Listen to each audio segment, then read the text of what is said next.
আমাদের গুনাহ মাফ করার দরকার আছে না নাই?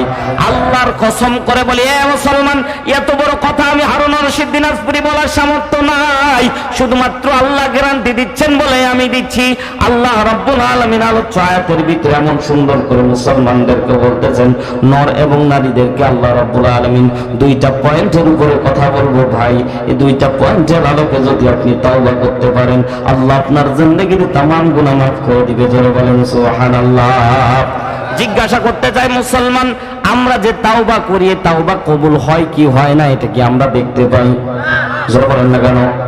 পর্দানিশী মা বোনদেরকে জিজ্ঞাসা করলেও তারাও বলতো পাই না। কথা বলেন ঠিক কিনা? কিন্তু আজকে বুখারী শরীফের একটা হাদিস আপনাদের সামনে আমি রিওয়ায়াত করব।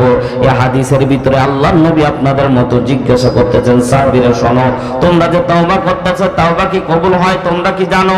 সাহাবা একরাম ডাকতে বলছেন, ইয়া রাসূলুল্লাহ, ইয়া হাবিবাল্লাহ, তাওবা কবুল হয় কি হয় না এটা তো আমরা জানি না। সাথে সাথে নবী আমার ডাক দিয়ে বলছে, তোমরা যদি 4 পদ্ধতিতে তাওবা করতে পারো, আল্লাহ তোমাদের তাওবাটা কবুল হয়েছে কি হয়নি দেখা দেবে। চিৎকার দিয়ে মুসলমানের মতো একবার বলেন আল্লাহু আকবার। তাহলে আমাদের তাওবা আজকে থেকে কবুল হচ্ছে কি হচ্ছে না, অন্তত আজকে আমরা কোরআন এবং হাদিস দিয়ে শিখে যাব ইনশাআল্লাহ। ইনশাআল্লাহ আল্লাহ কবুল করুন, বলেন আমিন। আর জোরে বলেন আমিন। সম্মানিত ভাইরা আমার, আমাদের গুনাহ মাফ হয়ে যাক এটা আমরা চিন্তা না করলেও, দুনিয়ার মানুষ চিন্তা না করলেও, আরশের মালিক আল্লাহ রাব্বুল আলামিন বিশ্বনবীর দ্বারা চিন্তার ফিকিরটা বাড়িয়ে দিয়েছিলেন এবং আল্লাহ রাব্বুল আলামিন বিশ্বনবীর উপর ওহী নাজিল করে বিশ্ববাসীকে মাফ করার ঘোষণা দিয়ে দিয়েছে। জোরে বলেন সুবহানাল্লাহ। আমাদের যে গুনাহ হয় না? আমাদের অহরহ গুনাহ হয়। ও আল্লাহর বান্দারা, এখানে যারা আমরা স্টেজে বসে আছি, আপনারা যারা নিচে বসে আছেন, পাশে আমার মাইকম্যান বসে আছে, পিছনে পর্দানিশী মা বোন সহ যারা বসে আছি, ও ভাই জিজ্ঞাসা করতে চাই, আমার গুনাহ যদি আপনাদের সামনে আজকে আল্লাহ উন্মুক্ত করে দিত, দেখায় দিত, আল্লাহর কসম করে বলি আপনারা কেউ আমার ওয়াজ শুনতেন না। জোরে বলেন না কেন? পিছনের ভাইরা বলেন শুনতেন? কেউ শুনতেন না। আজকে যদি সভাপতির গুনাহ আমাদের সামনে আল্লাহ উন্মুক্ত করে দিত, আমরা তাকে সভাপতি বানাইতাম না। আজকে যদি প্রধান অতিথিদের আল্লাহ গুনাহগুলি উন্মুক্ত করে দিত, অতিথি বানাইতাম না। আপনাদের গুনাহগুলি যদি আল্লাহ বক্তার সামনে উন্মুক্ত করে দিত, আপনাদের সামনে আমি ওয়াজও করতাম না। কিন্তু আল্লাহ রাব্বুল আলামিন সমস্ত মানুষের গুনাহগুলি আল্লাহ রাব্বুল আলামিন গোপন রেখেছে। আল্লাহু আকবার বলেন। আল্লাহ বলে, হাবিব উম্মতকে জানায়া দিবেন, উম্মতকে এলান করে দিবেন, উম্মতকে বলে দিবেন, আমি আল্লাহ বান্দার গুনাহ মাফ করার জন্য, বান্দাকে মাফ করে দেওয়ার জন্য আমি আল্লাহ রাব্বুল আলামিন এলান করে দিচ্ছি। এমনি এমনি গোপন রাখিনি, আমি বান্দার গুনাহগুলি গোপন রেখেছি, গোপনে গোপনে মাফ করে দেওয়ার জন্য। জোরে বলেন সুবহানাল্লাহ। ও ভাই, বাস্তবতার আলোকে উদাহরণ দিলে বুঝতে পারবেন। আপনাদের এলাকার এমপি সাহেব মাজহারুল ইসলাম সুজন সাহেবের যদি সন্তান অন্যায় করে, পুলিশ তাকে যদি না জেনে ধরে নিয়ে যায়, আর এমপি সাহেব যদি ফোন দেয়, এই বেটা কারে ধরছো, ফোন যাবে না ভাই? 10 সেকেন্ডের ভিতরে ফোন, এই বেটা কারে ধরছো?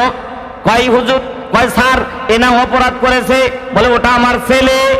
কি বলে? আর জোরে বলেন। ওয়াজ বুঝার চেষ্টা করেন, ও আমার ছেলে। মাজহারুল ইসলাম সুজন সাহেব যদি বলে ও আমার ছেলে, সাথে সাথে বলেন জেলের তালা কি খোলা থাকবে না বন্ধ? শুধু কি তাই, সাথে সাথে ওসি সাহেব তার চেয়ারটা ছেড়ে দিয়ে বলে, বাবা বসো। কথা বলেন না কেন? এবং কি রাত্রে রাত্রে গোপনে গোপনে ধরা পড়েছে, কেউ টের পায় নাই, গোপনে গোপনে এই মামলাটা মীমাংসা হয়ে যাবে। অন্যায় অপরাধ যতই করুক না কেন, সাথে সাথে তাকে মাফ করে তাকে বেকসুর খালাস দিয়ে দেওয়া হয়। কথা বলেন ঠিক কিনা? মহব্বতের বাইরে আমার গভীর মনোযোগ দিয়ে শোনেন। এই এমপির পাওয়ার কত, মন্ত্রীর পাওয়ার কত, প্রধানমন্ত্রীর পাওয়ার কত, প্রাইম মিনিস্টারের পাওয়ার কত, রাষ্ট্রপতির পাওয়ার কত, বিচারপতির পাওয়ার কত।